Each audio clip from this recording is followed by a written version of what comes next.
It's the Pete Sousa Show. Sports, Pete. Nobody tells our stories better than our clients. The difference is stark. I was rear-ended at a stop. I thought I was fine, and then once I got home, I realized it's a lot worse than I thought. I ended up having a ruptured disc. You say you're not hurting, and then an hour later, you're saying you're in all this pain. I just felt like most people would think that I was lying. And that's when I decided to call Daniel Stark. I owe a lot to Daniel Stark. They really got me what I deserved.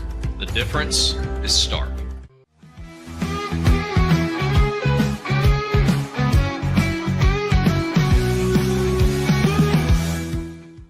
We definitely love our relationship and love Extraco. It's been an amazing experience.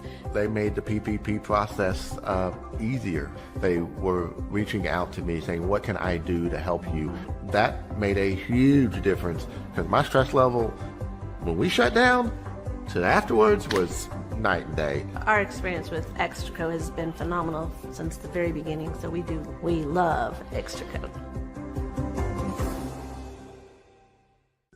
Tervis is all about staying hydrated with style and durability. You can trust Tervis tumblers to keep your drinks the perfect temperature, hot or cold, for hours. From the classic insulated tumblers to sleek stainless steel water bottles, each product is built to last and comes in endless designs to match your personality. Stay refreshed and express yourself with Tervis. Visit tervis.com today and find your perfect tumbler.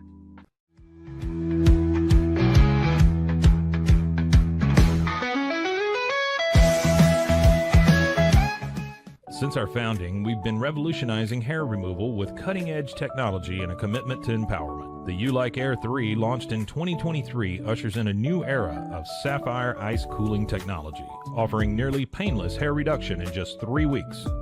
Experience the future of hair removal today at ulike.com, because at U-Like, beauty is about looking and feeling good. That's ulike.com. U-Like. With Ease US, make studio-quality voiceovers for your videos online in over 149 languages and dialects, featuring 468 natural AI voices. Customize the volume, mood, and pauses to perfectly match your content. Plus, capture high-quality videos with no watermark. Record your screen, webcam, and voice, and save them instantly to your computer. Never been easier to create professional-grade videos and voiceovers. Try it today at easeus.com. That's EASEUS.com. Ease US.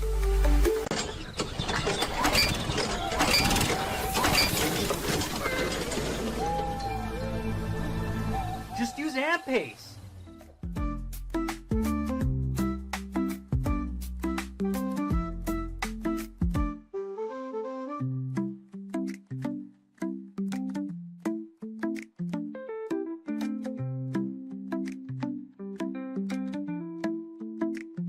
AMP-Pace.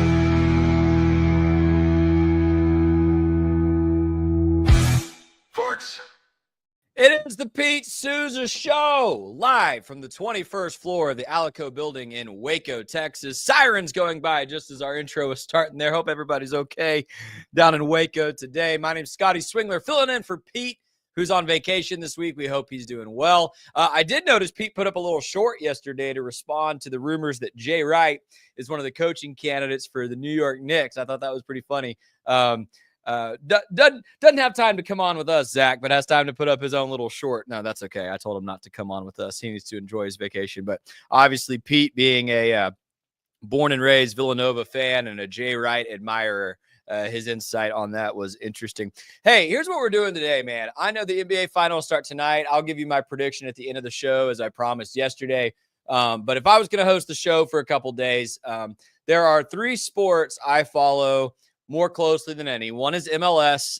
We did MLS 2 weeks ago, 3 weeks ago when I was hosting. Nobody watched those views, Zach, so I don't think Pete's ever going to let me talk about soccer again on this show. One is the NFL, and then the sport I definitely follow the closest because I root for the Baylor Bears more closely than anything in the world. I do follow college football more closely than anything. If I have any insight into any sport, that's the one. And so today we're going to do a college football special. It's all college football talk. Stick with us. We're going to hit many subjects and topics within college football, but let's start with the big one. And that is the college football playoff and how quickly the format is changing and these debates currently going on between coaches and league commissioners in terms of how to create this playoff format in a way that makes sense. Now, let me just start by sharing some personal feelings on this, and then I'll get into what some of the talking heads as well as what some of the coaches are saying about this. I have a very, very complicated relationship with the college football playoff as a fan. For one thing, I always wanted a college football playoff, and I think we should have a college football playoff. From a business perspective, it's undeniably the right move. More television, more opportunities to earn revenue for these schools and for these leagues. So I'm all about the college football playoff from a business perspective. I did not like the BCS system. I know there's a little bit of nostalgia driven. Let's just go back to the BCS talk amongst certain podcast hosts or fans. I think that's horrible, especially with how biased we are in this era towards SEC and Big Ten teams. The BCS would be a death nail for the Big 12, who we cover and root for here, for the ACC, maybe for other schools in other places. So I'm not in favor of going back to a BCS system or anything that only allows two teams to compete for a national championship. I like the college football playoff. I liked the 4-team playoff format. I think now that we only have 4 power conferences in college football, it almost would make sense to go back to 4 teams in a way, right? It was a little complicated when you had 5 power leagues as well as Notre Dame all kind of competing for those 4 spots. But I thought the 4-team playoff mostly gave us interesting matchups and a good game, especially in the national championship. I was in favor of moving to an 8-team playoff. And I think if I could go back in time and try to convince anyone of anything, I still think an 8-team playoff might be what would be the ideal solution in my mind. I'll talk more about that in a minute. But we did just have the first year of the 12-team playoff this past year. And what we saw, let's just be honest about what that looked like, is the first round had a lot of not very close football games, right? Despite the fact that on this show, I said I thought SMU could compete with Penn State, that game was a disaster for SMU. Despite the fact that I was rooting for Indiana to make a storybook run, they got beat pretty soundly by in-state rival Notre Dame. And that was the closest first-round game. The first round did not provide us with a lot of great football.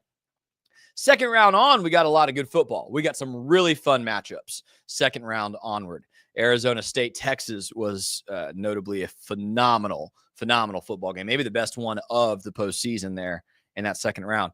But I am so disheartened by the fact that we've had 1 year of the 12-team format, and we've already decided next year in 2026 that we are going to 16 teams.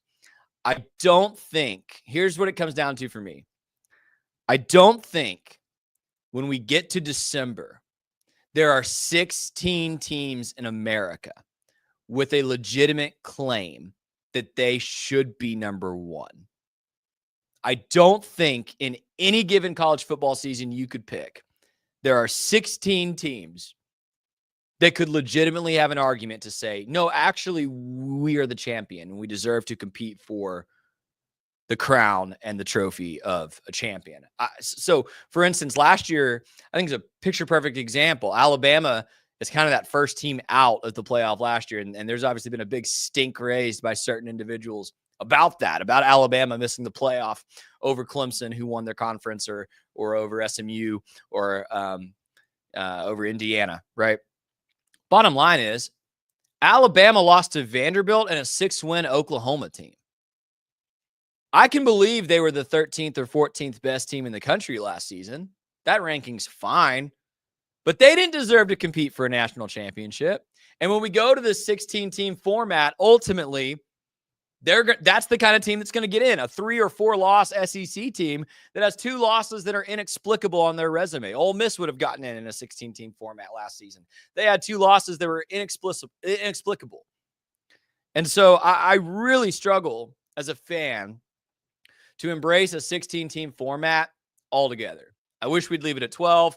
I wish we'd have 8. I think if you took Power 4 champions, and 3 or 4 at large, 8-team playoff, to me, that lets everyone who maybe has a legitimate claim at number 1 to compete, and it doesn't overinflate the product.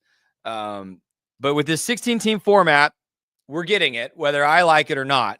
And so let's talk about the 2 models that are being debated right now. The 2 models that are being debated amongst league commissioners, amongst coaches, amongst school presidents, amongst media types like us are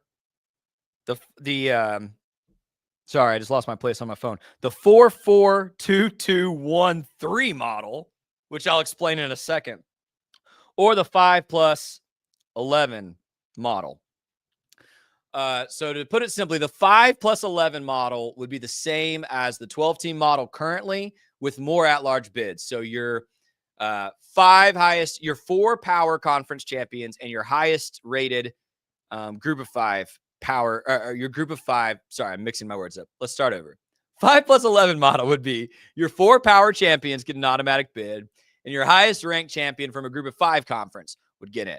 That's the current format with 12 teams. And then you'd have 11 at-large bids that the committee could give to anyone at their discretion. Brett Yormark, commissioner of the Big 12, has come out strongly in favor of the 5+11 model. I think he sees that as potentially some seasons actually offering more opportunity to a conference like the Big 12 if they have multiple teams who are really strong, versus, if we give more auto bids to the SEC or to the Big 10, that actually almost kind of puts like in writing or in stone this idea that the Big 12 is an inferior conference. Whereas with a 5+11 model, we could shift 5 years from now with our perceptions based on what's on the field, and more Big 12 teams would have an opportunity.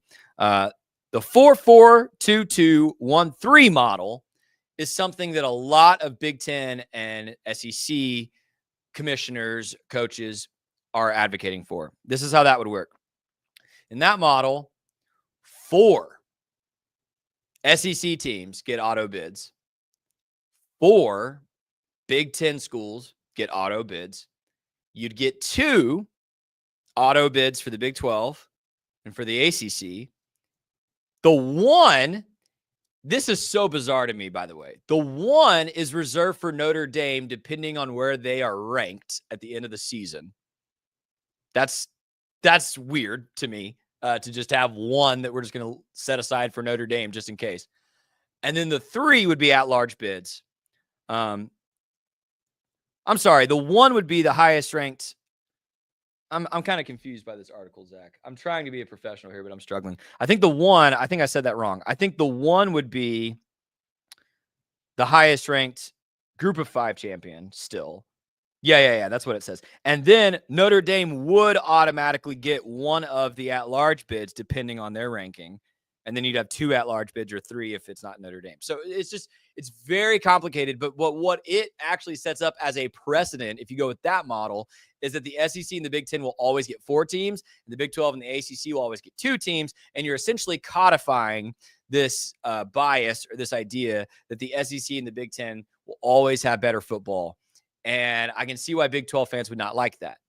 Joel Klatt, on the other hand, who Pete and I both respect a lot as one of the better college football analysts working today, has come out last week and said the Big 12 should be strongly opposed to the 5+11 model, because if you put more power in the hands of a committee, he sees it going the other way. He said that would actually be the death of the Big 12 in the college football playoff, because the committee could put 5, 6 SEC schools in, whereas with the 4-4-2-2-1-3, God, that's so annoying to say out loud, Zach.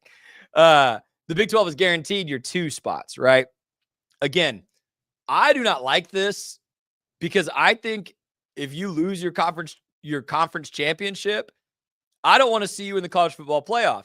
Granted, we just had a wonderful national championship run from Ohio State, who did not qualify for their conference championship game.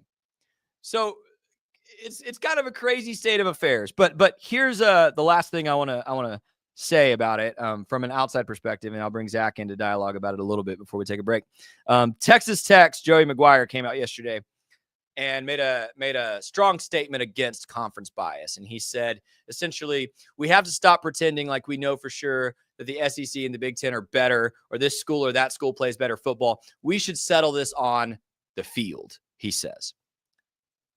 And I think that's really idealistic and nice of him to say. He also said, if you win your conference, you should be in, and then we should determine the 11 best schools other than that on the field. I think both of these models attempt to do that, right? Whether you want more auto bids for the SEC or you want more at-large bids, I think both of those are striving to say who is best on the field to get into this playoff.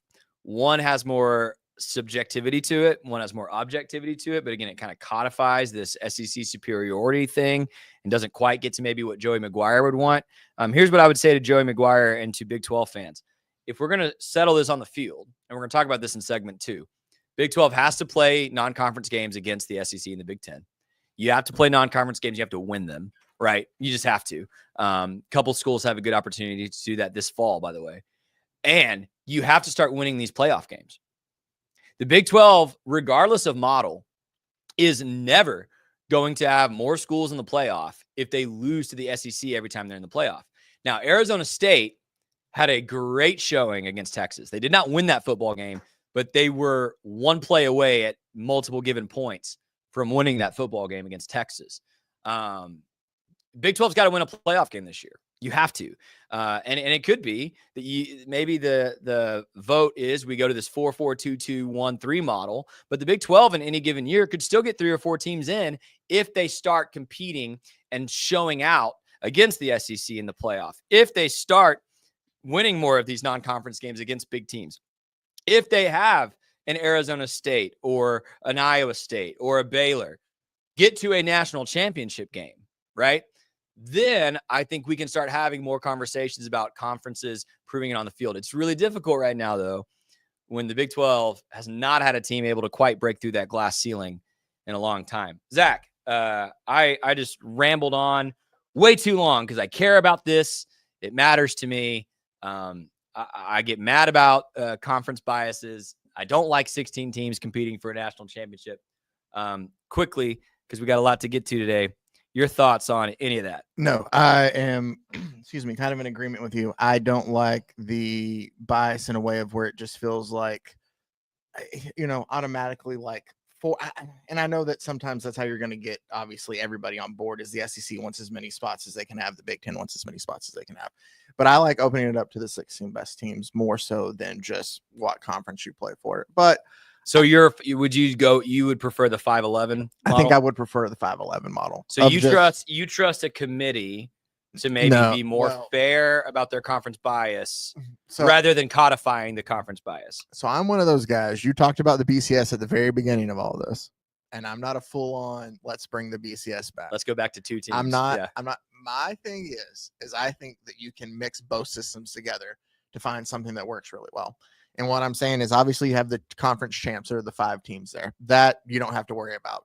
The other 11, what you do is you get together as that human committee. And honestly, you can include all the teams in Division I football if you want to.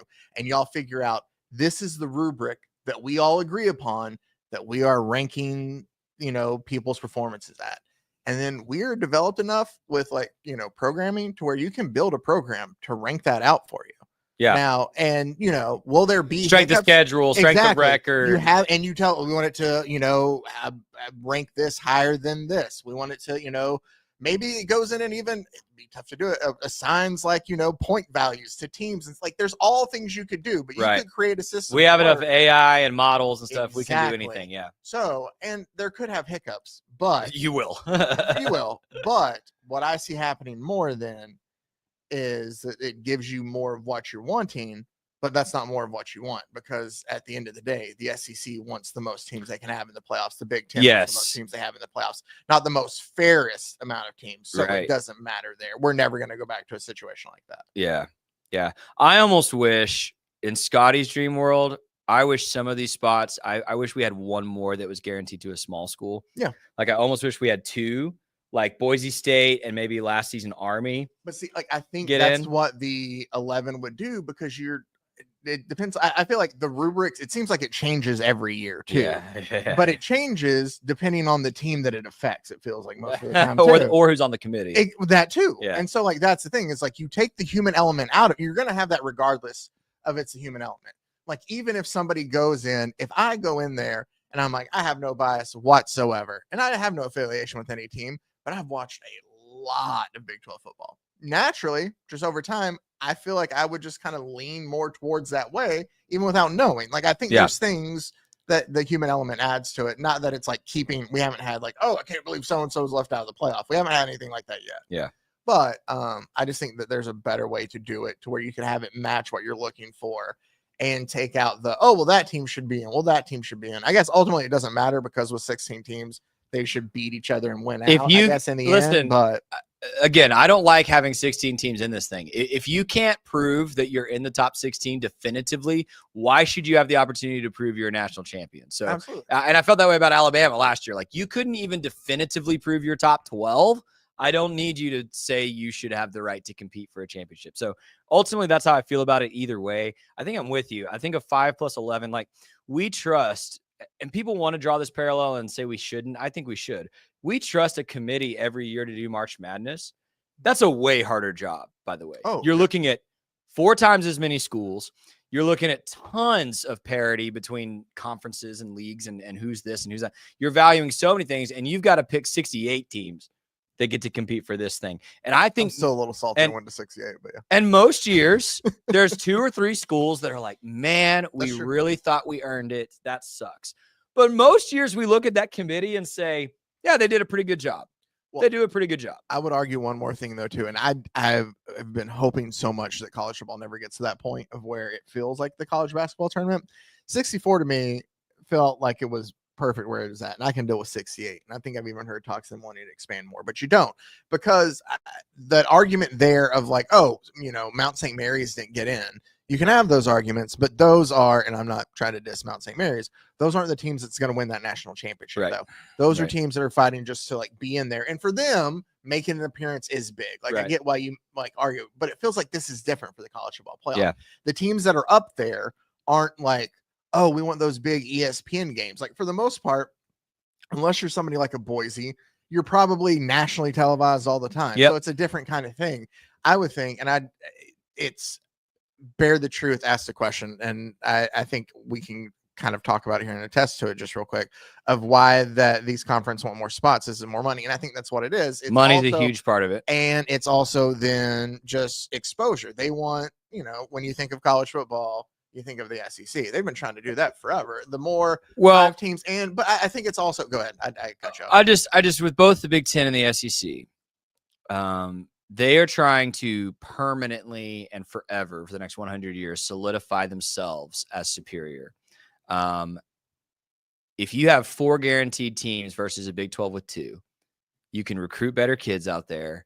You can continue to build up programs more quickly. Like, I mean, just think about it. Like, if you're the best player in the state of Texas, you can go play for a Texas Tech, a Baylor, an Oklahoma State.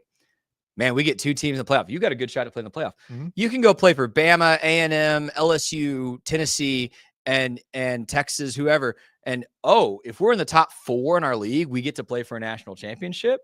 Like, yes, that's going to bring better players. Like, it just continues their growth as quality football conferences. It codifies that. Whereas, and I still think in a 5+11 model, you'd have 4 SEC teams get in most years. Like Alabama and Ole Miss both would have gotten in this past season had we had that model. But that doesn't mean it's the best model. No. I'm not saying it is. I don't know if we have one that it is. Here's the thing, the one, if that made any sense. The whole Notre Dame thing. I know we don't have time to get into that, but that's a thing all in itself that I've always just questioned with college football. Like, I get that here it is in my lifetime, or in our lifetime, Notre Dame has never been that program. Yeah. They've had a couple flashes. They have. I shouldn't say never been. You're right. Last season, they also had Manti Te'o. That team played Alabama for a national championship. But it's not the same that I feel like it used to be, of where it would warrant of like, yeah, we have to make room for Notre Dame as that independent. It's not they're the one school on national TV every week that everyone in the country loves. And so it always feels more of like a head scratcher now when those things pop up. Yeah. And it does make Notre Dame just kind of look.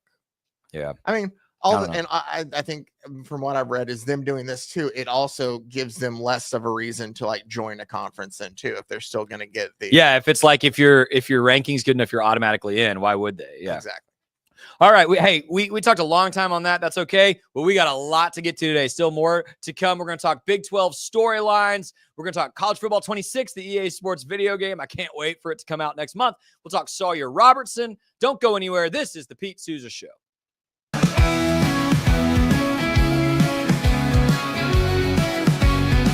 Nobody tells our stories better than our clients. The difference is stark. I was rear-ended at a stop. I thought I was fine, and then once I got home, I realized it's a lot worse than I thought. I ended up having a ruptured disc. You say you're not hurting, and then an hour later, you're saying you're in all this pain. I just felt like most people would think that I was lying. And that's when I decided to call Daniel Stark. I owe a lot to Daniel Stark. They really got me what I deserved. The difference is stark. We definitely love our relationship and love Extraco. It's been an amazing experience. They made the PPP process easier. They were reaching out to me saying, what can I do to help you? That made a huge difference because my stress level, when we shut down to afterwards, was night and day. Our experience with Extraco has been phenomenal since the very beginning. So we love Extraco. I don't know, if Bubble wasn't here, I don't know what people would be doing, like making PowerPoints or something. Bubble allows you to make it real and for it to actually work. So I feel like Bubble bridges that gap and being able to give people the opportunity to make their ideas come to life really quickly too. I love that I can sit down and build something the way that I think it should be built and have the control over it. Bubble turns ideas into fully scalable apps. Try Bubble today. Hi, I'm Jo from Face Theory. You're going to want to have a specific goal for your skincare routine. What do you want to achieve? Active ingredients are really strong, and if you're using too many at once, your skin can get overwhelmed. Don't overspend on products. Choose products that have scientific research behind them. At Face Theory, if you're not happy with a product, just say so, just give us a shout and we'll give you your money back, no problem. I know you're gonna love this Kodak Dot Plus printer. You guys just connect it to your smartphone and then you're gonna use the Kodak Photo Print app. It's going to print you a 4x6 photo. I am just in awe. I love how these turned out. Also, the printer comes with a free cartridge of 10 photo sheets. I can assure you, you are going to love this printer as much as my family has. You guys have to check it out for yourself. Streamline event and appointment booking with Amelia's sleek, modern, and fully customizable booking forms. Tailor the colors, fonts, and design to match your brand and seamlessly integrate with your WordPress website. Whether it's for events or appointments, Amelia makes booking simple, stylish, and perfectly aligned with your business. Enhance your booking experience today at WPAmelia.com. That's WPAMELIA.com. Amelia. When you learn a language with Babbel, you start a journey that takes you further and further. Anytime and anywhere you wish. It's easy and fun. Broadens your horizons and keeps your brain fit. A journey into new thoughts, new cultures, new adventures. So what are you waiting for? Start your journey with Babbel now. Go to babbel.com or download the app. BadCreditLoans.com is a pioneering service provider that has carved a reputation in the financial industry for its dedication to helping individuals with bad credit secure loans. By making timely repayments, borrowers can gradually repair their credit history, thereby increasing their chances of securing better loan terms in the future. BadCreditLoans.com serves as a beacon of hope for those with bad credit. Simple, fast, and reliable loan application process. And its commitment to responsible borrowing makes it a trusted partner in the journey towards financial stability.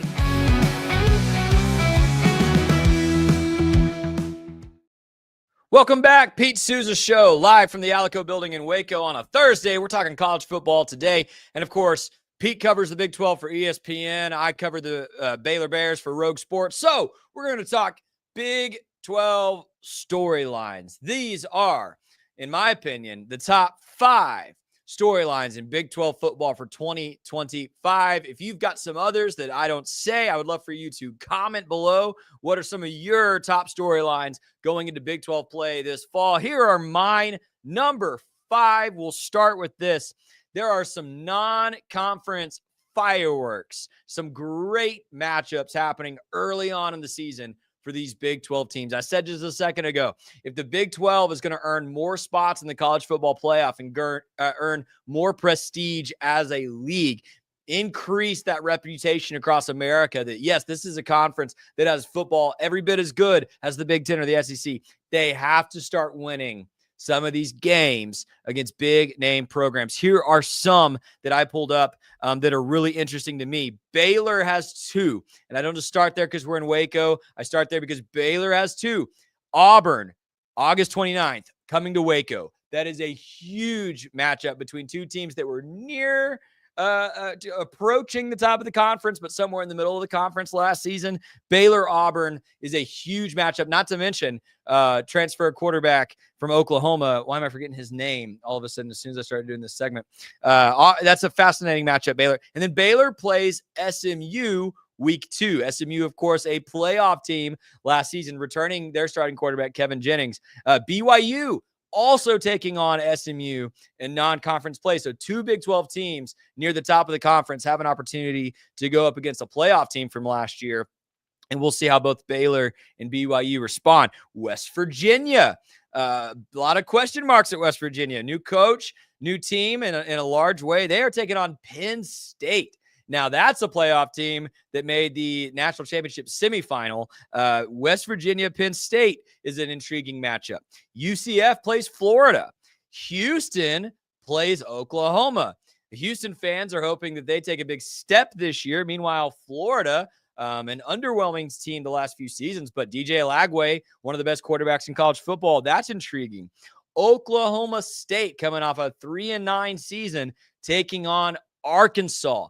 If a Big 12 team is going to take on an SEC team, Arkansas is the kind of SEC team that you want to beat as a Big 12 team. They are not consistently at the top of that conference. Oklahoma State, though, again, coming off a rough season, can they beat Arkansas?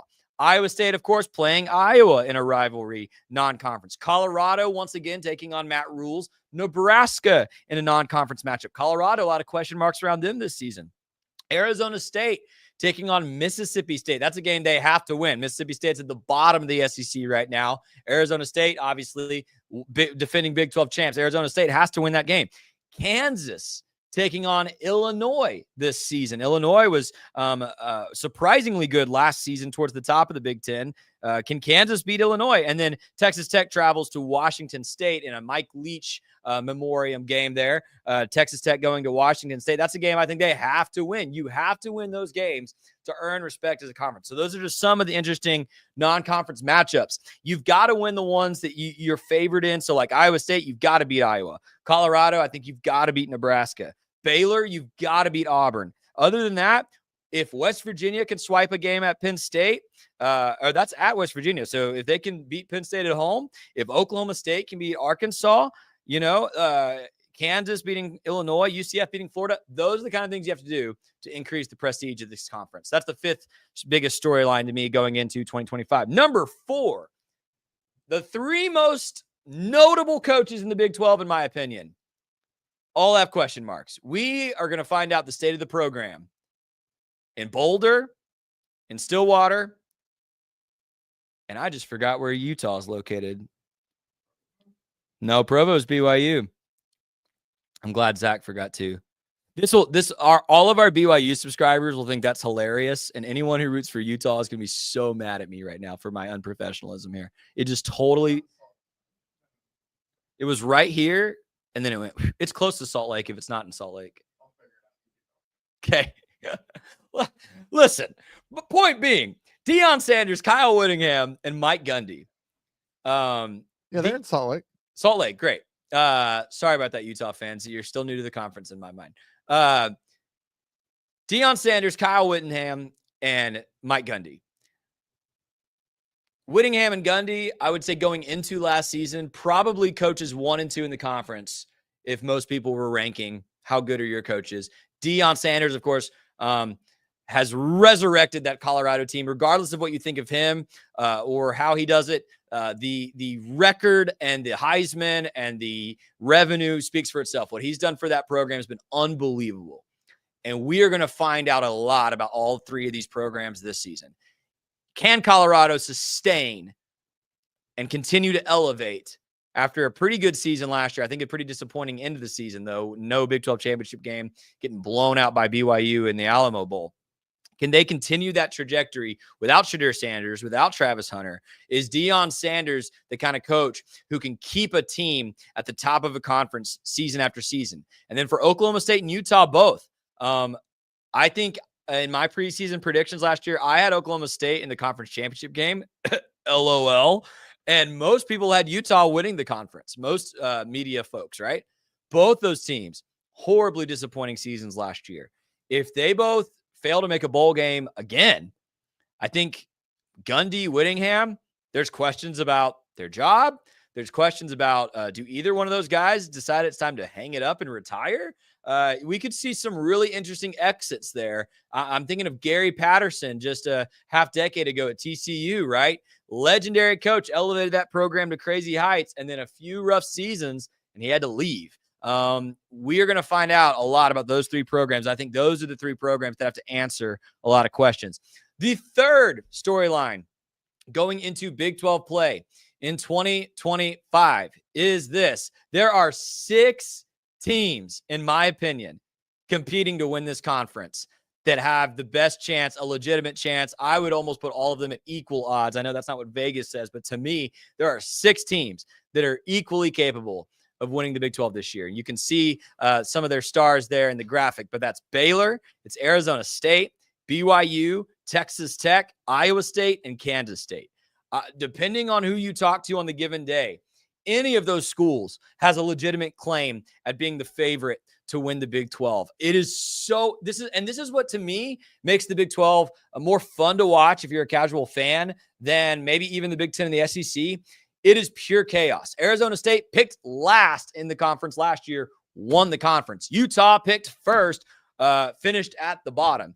I had Oklahoma State finishing second in the conference last year. They finished at the bottom. You never know. So, by the way, it also would not surprise me if a school wins the Big 12 that is not one of these 6 that I would pick. Like, you just do not know. But I think all 6 of these schools have a really, really strong chance based on their schedule and their talent to win the Big 12. We will probably make our official Big 12 picks later this summer as we prepare for football in a better way. But I think this is going to be a fascinating 6-horse race to the top. And you were just fighting. If you're one of these 6 schools, you were just fighting to get to Arlington and play in that Big 12 championship game. Because, again, that is the auto bid to the playoff.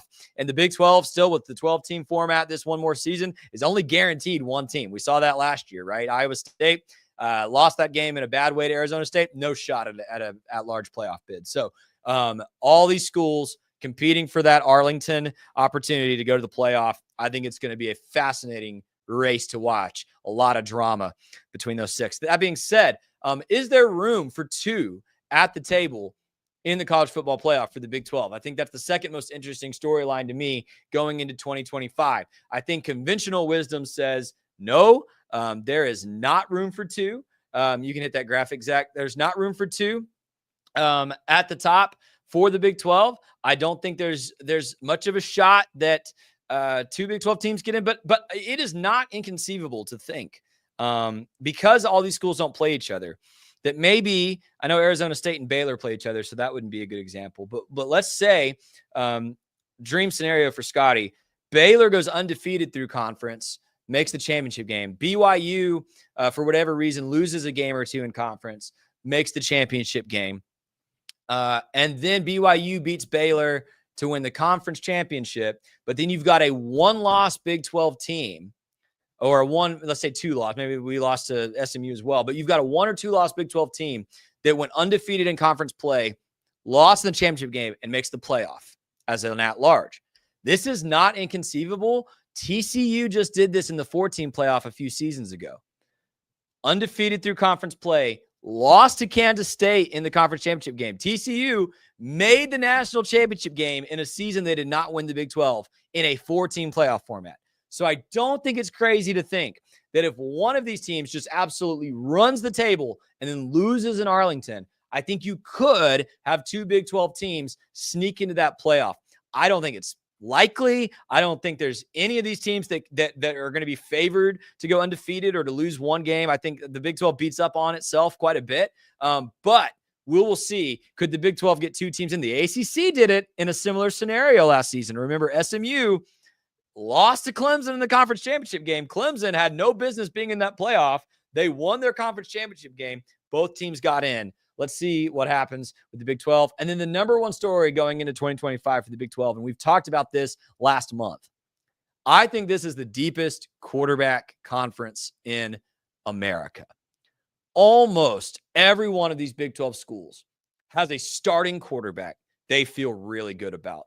There's some question marks. There's some question marks right now in BYU for circumstances we've discussed. There's some question marks in Colorado because they've got two really good options there. But for the most part, from like 1 through 13 in this conference, you know who your starter is, and you're probably pretty happy. On this graphic, I put Devon Dampier at Utah, New Mexico transfer. He wasn't in my top 5 Big 12 quarterbacks last month, but I got a lot of comments like, where's Dampier? Utah, he's going to be a beast.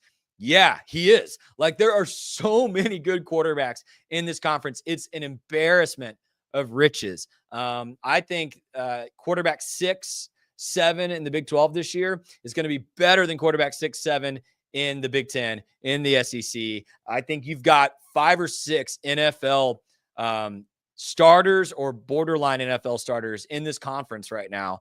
And even at the top, we've had the discussions on the show before. I mean, how do you determine who's the best between Sawyer Robertson, Sam Leavitt, Josh Hoover, Rocco Becht? It's absolutely insane, the talent at the quarterback position in this conference. So let's put all 5 up really quickly to recap. Top 5 Big 12 storylines for me. Best quarterback play in the country. Could we get 2 teams in the college football playoff? Because it's really crowded up front. I think there's 6 teams all equally competing for this championship. We're going to find out a lot about Colorado, Oklahoma State, Utah, the state of their program, and the seat that their coaches are sitting in. And Big 12, you got to win some of these non-conference games against SEC and Big 10 opponents, against big-time schools. You got to stake your claim that you are equal to these other conferences. And you can't do it if you're losing all these non-conference matchups. Let's take another break. And when we come back, we're going to talk about EA Sports College Football 26. I cannot wait for this game. If you haven't played EA Sports College Football video games in a long time, I'm going to tell you why you should. We're going to talk about Sawyer Robertson, and then I'll predict the NBA Finals before we get out of here for today. Thanks for joining us. It is the Pete Sousa Show, presented by Slovaceks.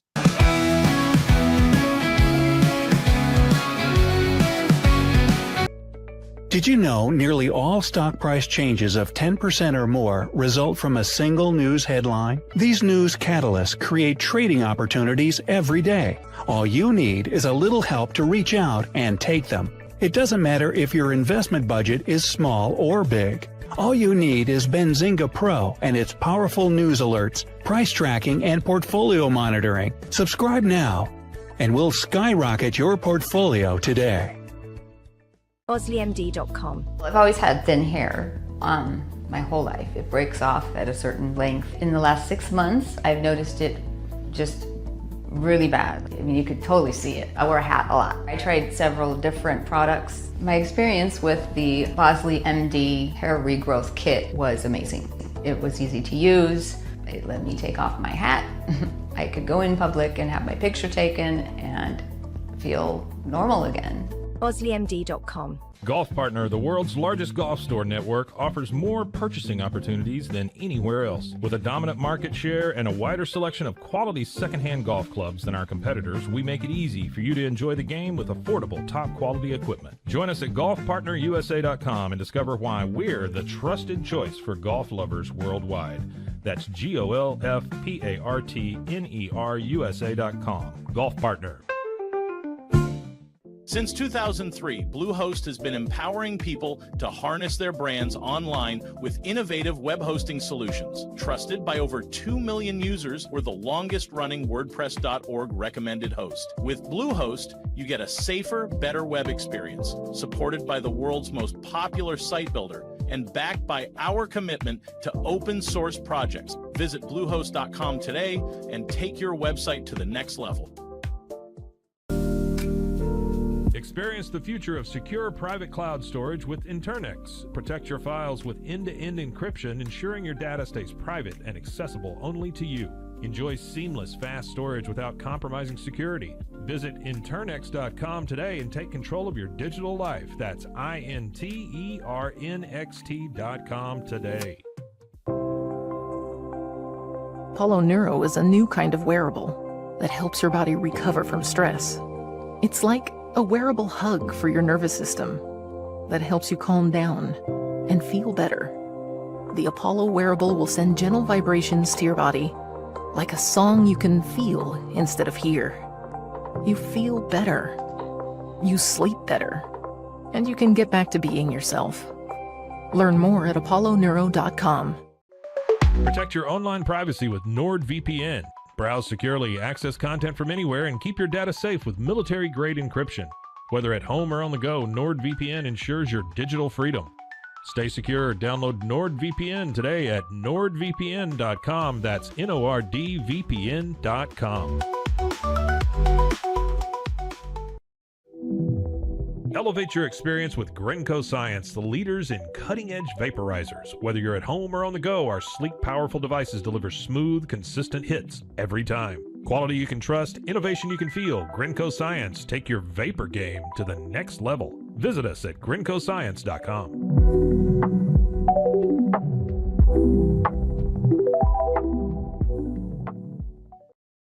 It all began with a simple idea, cutting handles off old ski sticks to create better pull-up bars. This sparked the creation of the revolutionary Engels 90 handles. After testing over 70 prototypes with 300 athletes, our patented handles were launched in 2018. We continue to push the boundaries of strength training. Join us in making your training more natural and effective. Visit Engels90.com to learn more and revolutionize your workout.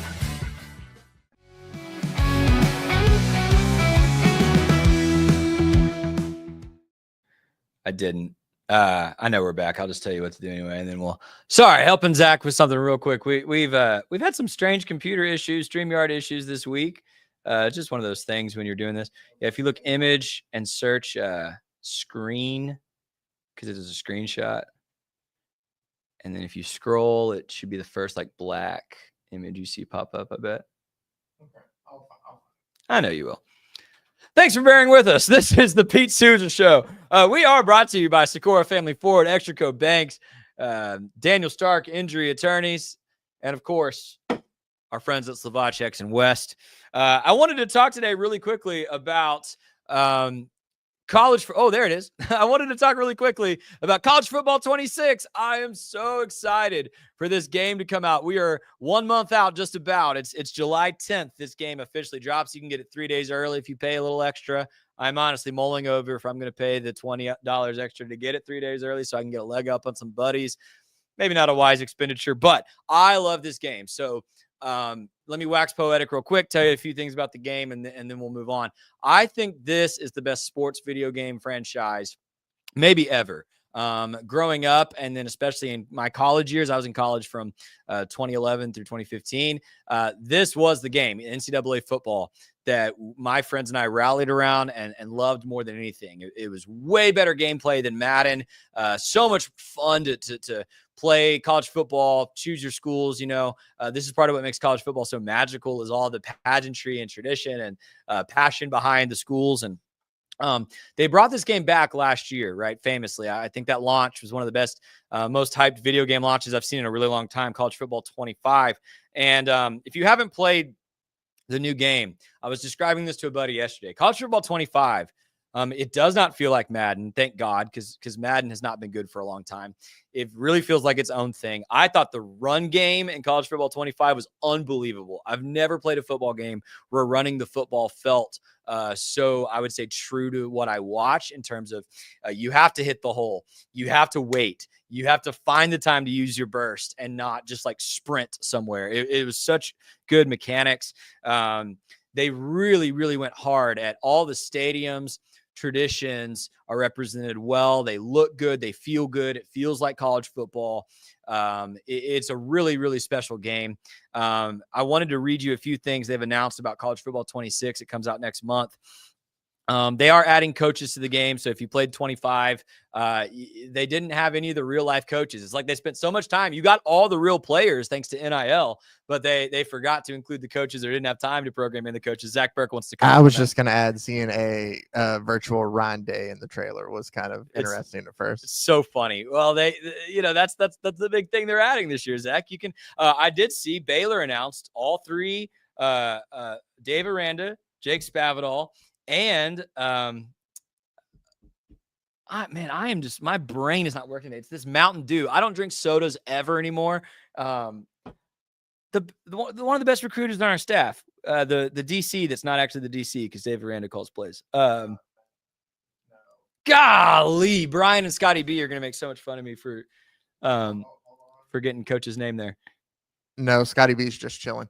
It's not Matt Pallage, is it? Yeah, Pallage. Okay. Thank you. Golly, I did such a good job hosting this show yesterday. I was sharp. I was on it. Today, you're seeing all the ADD slip ups happen. So Baylor did announce Aranda, Spavital, Pallage, all in the game. So that's pretty cool. It's not just head coaches. There's some coordinators in there as well. They have advanced. They've said, so some of the mechanics they introduced last year, the wear and tear feature, which I really like.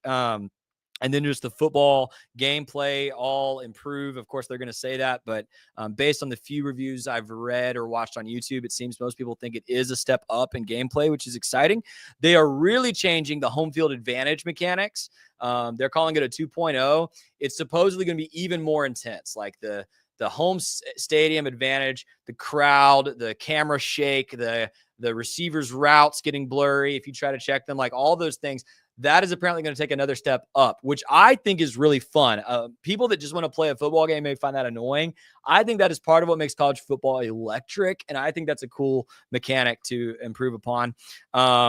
They talk about game day feeling more like game day, even more custom chants and songs for different schools. It's going to feel even. There was some pretty good mechanics like that in 25. It's Very going to much get even so. more so. I just have the one thing. Did you ever get tired of hearing Mo Bamba, though, after a while on third down? Yeah, there's a lot of Mo Bamba. That was the only thing that after a while I noticed. And it'll still be there, I'm sure, in 26. Oh, yeah.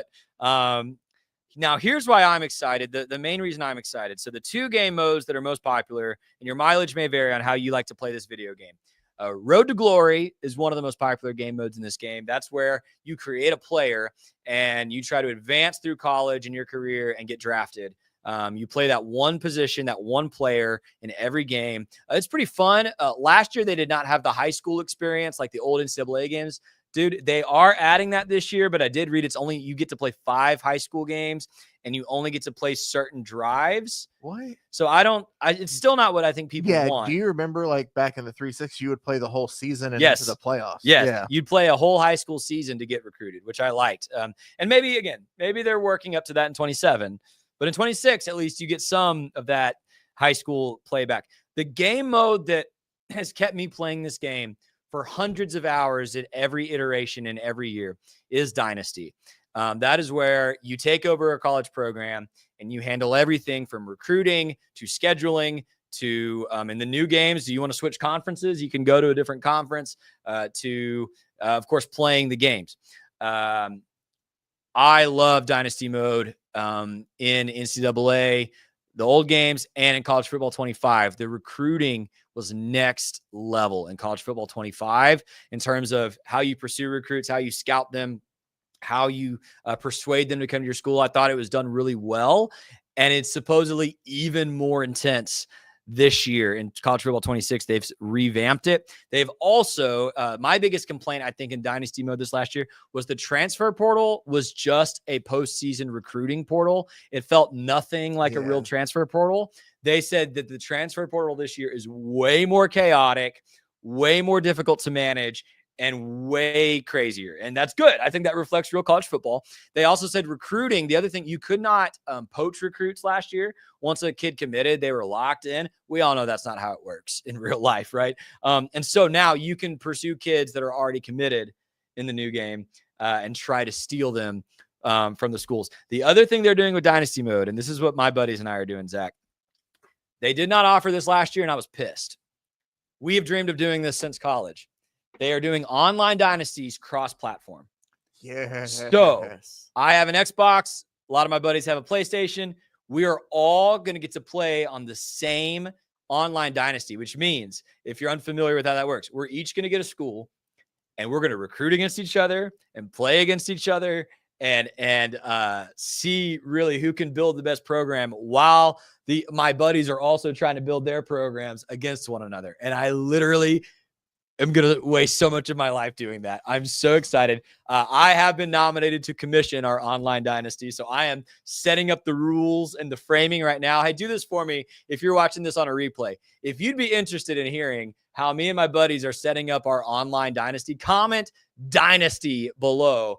And I'll make a follow-up video just to show you how we're laying it out, scheduling it, doing it, because we've already had Google polls and we're going really hardcore setting up how we want to do this online dynasty. But I just wanted to share that. I'm really excited about this game coming back out. I think, by the way, the other thing I think this is good for, I think like FIFA for many years helped a generation start watching soccer because it was one of the best sports video games forever and ever and ever. Also better than Madden, in my opinion, for a really long time. I think this game helps expose people, not just to college football, because college football is pretty well known in America. But as far as schools and rosters, and now that we have real players with NIL players, I think this game helps expose. I don't know who's playing for Wyoming this season, but I very well might play a game against Wyoming or with Wyoming against a buddy online. And suddenly I know what their uniforms look like, what their traditions are, what their mascot looks like, what their players are. I think that makes this really fun. Zach, any thoughts on College Football 26? I am with you. I am also a giant lover of the game. Have been forever too. I have wasted many an hour. Excuse me. In dynasty mode this last year. Honestly, I took Eastern Michigan for a while. We were shaking the MAC up. I don't know if you knew this, but you can win a Heisman Trophy with a wide receiver because it did it. But it's things like that. Again, I love being able to sit there and recruit and just build. And it was tough. It was way harder in 25. In the old NCAA games, you could take any school. Like that. I did too. I did too. In NCAA, you could take almost any school and within 2 years be winning a national championship. I did my rebuilds with Charlotte. Ooh, okay. And then with New Mexico. Okay. Those are the two schools I built dynasties with. And it took several seasons to build up where I could actually then go get 4-star recruits, 5-star recruits, and then go win those championship games. It actually took a lot of time, which I thought was way more realistic than the old games. Yeah, no, for sure. I said, I won a Heisman. We were still 8-4 that season, and it was the best season that I had there at Eastern Michigan, and that was season 4. Yeah. I think I got offered a bigger job. I don't remember where it was, and I took it finally because that's honestly the beauty of it too. Is if you want to, and you're like, man, this was fun, and I got there, but I could kind of be like, we're never going to get into the playoff in the MAC. Even in the game, you can kind of tell unless I don't know if I get the recruit. You pretty much got to go undefeated. Exactly. Yeah. It made me feel like there was a bit of realism because I was as a coach, I was like, I don't know if I can bring the guys into, compete with those type of people to play a program. I need to go somewhere else. I love that. I did miss the fact that there was no like of the high school games and stuff like that too, but I still enjoyed the Road to Glory. I thought that I'll be interested to see how they do like the leveling up. I thought that could have done just a little bit better, but it was still fun. Yeah, on the other hand, for leveling up, I thought the skill trees for coaching and dynasty mode were so interesting. Yes, and I agree with you there. Well balanced in terms of like you couldn't max out anything. Like you had to really strategically pick how you were going to spend your skills. Anyway, if you're a video gamer or even if you just love football and you used to be a video gamer, I would encourage you check out the trailer. They're going to keep announcing things about this game every week leading up to the release in a month. I'm excited for it. You should check it out. Again, if you want to know how my friends and I are setting up our online dynasty, I will tell you what rules and standards and structures we've already put into it and how we're doing it. If you comment dynasty below, I'll make another video and share that with you. If not, I'm not going to waste my time. 2 more things I had to get to today, so we may go just a little over. I'll do this one really quickly because it is personal. We are in Waco. I am a Baylor alum, and I think Baylor right now is looking at having the most talent on the football field, certainly since 2021's Big 12 championship. It's not even close, but maybe even since about 2015. And I think the most intriguing player, not just in the Big 12, but in America, is Sawyer Robertson. So quickly, if you don't know the story, if you're not from Waco, Sawyer Robertson is a kid from the Panhandle, just outside of Lubbock, was a 4-star, highly recruited quarterback that went to Mississippi State to play for Mike Leach. Of course, a legend in that part of Texas from his time at Texas Tech. Of course, we know Mike Leach tragically passed away, and Sawyer Robertson looked to transfer, came to Baylor and lost the starting job in his first year here to Blake Shapen, who's now at Mississippi State, which is hilarious how that kind of worked out. But played some sparing minutes as a backup, did not play particularly well, was also struggling through some injuries. And then last season, came into the season as the backup, lost the starting job in camp to Daquan Finn, the transfer. Had to come in week 3 because Daquan Finn had an injury and just took the team over last season and played outstanding football all season long. Showed an ability to get away from pressure. I compared it to Tony Romo, Zach. I've already waxed poetic about Tony Romo this week, but Tony Romo's elite skill, he didn't have many skills that were truly elite, but his elite skill was sensing pressure and getting away from it, even though he wasn't the most like conventionally athletic person. I think Sawyer Robertson has that trait. He is a good athlete, but he also has a sixth sense where he does not take unnecessary sacks. He does not hold the ball too long in the pocket. He is a very accurate thrower of the football, especially at the short and intermediate levels. He, as the season progressed last year, I feel like we saw him over from week 3 into the final week of the season grow tremendously as a quarterback. And now he's coming into this 2025 season. And I don't think there's anyone who raises different levels of response than Sawyer Robertson. I've seen some national commentators rank him as high as 3rd or 4th in the country coming into this season in college football. And I've seen other people rank their top 10 or 15 college football quarterbacks for 2025, and he's not even on their list. I've seen some NFL draft evaluators say Sawyer Robertson could be a top 20 pick, and I've seen others say he's a 4th or 5th round pick. This is an intriguing player because we don't know who he is. And that is not just my opinion, but Josh Pate, who hosts the Pate State podcast and YouTube show. I think it's one of the better college football programs on the internet. Zach, if you'll throw that tweet up. He responded to this tweet that said, if you could know one player's stat line for 2025 going into the year, what would you say? And Josh Pate, who mostly covers SEC and Big Ten, he's a national guy that covers all college football, said Sawyer Robertson. And it's because Sawyer Robertson could conceivably this season lead Baylor to a Big 12 championship, be a Heisman Trophy finalist, and be a first-round draft pick, and nobody would be surprised, at least not in Waco. Or he could end up being, I think the floor is like 4th best quarterback in the Big 12, 5th-round draft pick, like good college quarterback, but nothing special. I don't think either result would surprise Baylor fans, Big 12 fans, college football fans, and Baylor's success this season really rides on this kid playing elite football. In Jake Spavital's offense, He's got an opportunity to put up some monster numbers this season. They've put weapons around him. Of course, Bryson Washington behind him is the best running back returning in the Big 12 this season. Sawyer Robertson, I will note, has the highest 2024 QBR of any quarterback coming into college football in 2025. And you know what they say about quarterbacks? They take the biggest jump from year one to year two. I think the most interesting man in college football is Sawyer Robertson. Cannot wait to see him play this fall. Last thing before we get out of here, because I promised it yesterday, I was too scared to do it. Zach, I've made up my mind. I have a conviction. Getting away from college football for just a second. The NBA Finals start tonight. If you did not see our preview yesterday, go watch it here on YouTube. In the video section, we had Kevin and Liam Hall from All Indiana Sports on to help us preview the finals and really give us the take. Does Indiana have a chance to beat this Oklahoma City Thunder team? Because the odds makers and the pundits say, no, not really. I told you yesterday that my heart says Indiana. My head says Oklahoma City. Depending on different times in my life, my head or my heart has not led me astray, but they've both also led me astray at different points. Zach Burke, Indiana in 7 is my pick. I'm going with my heart, and here's what it is. You've already heard me say this week, I want this for Tyrese Halliburton. I want the storybook ending of the guy that was voted most overrated to win a championship 14 months later. I really want that. But more than that, if one or two of these games comes down to the last possession, as good as SGA is, and SGA will lead this series in scoring, Tyrese Halliburton in every playoff series this season has hit a game-winning or send it to overtime shot. Mm-hmm. Tyrese Halliburton is not only going to win Finals MVP, he's going to hit a big shot somewhere to win a game and take this series. Pacers in 7. Zach, you have a pick? I'm with you, but I'm going to say Pacers in 6.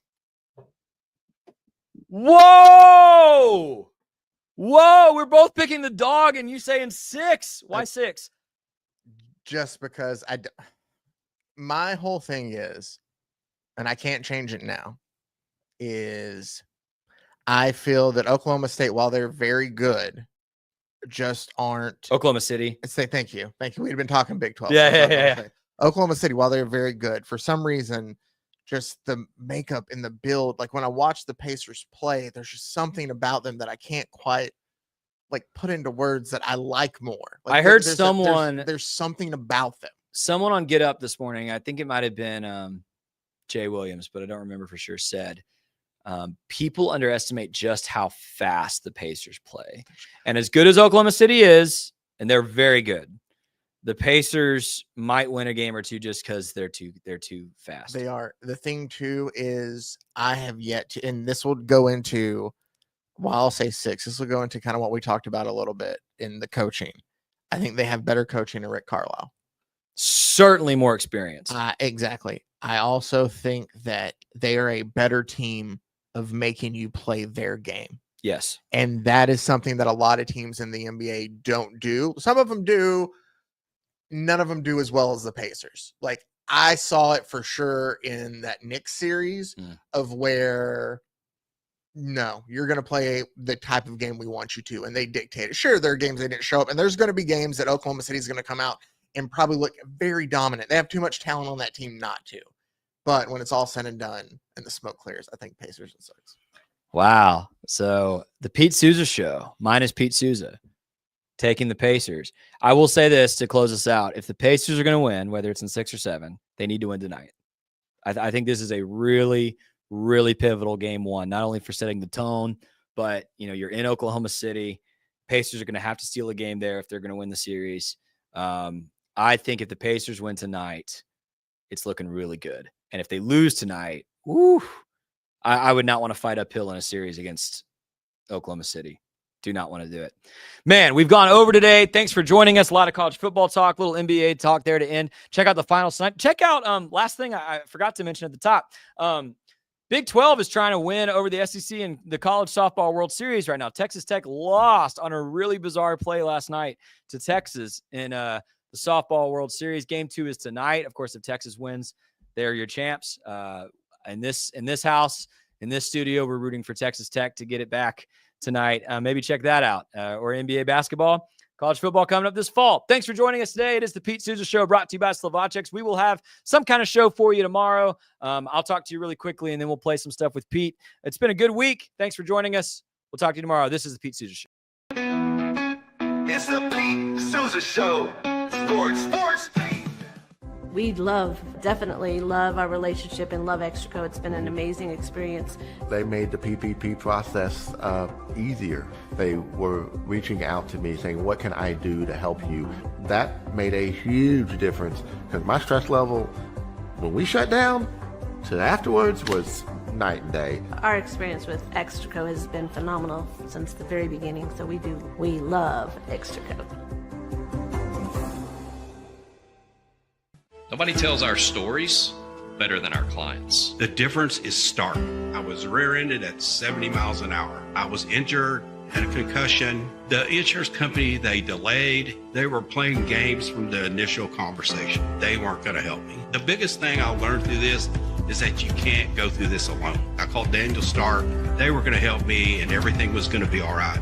Daniel Stark got me 10 times the insurance company offered. The difference is Stark.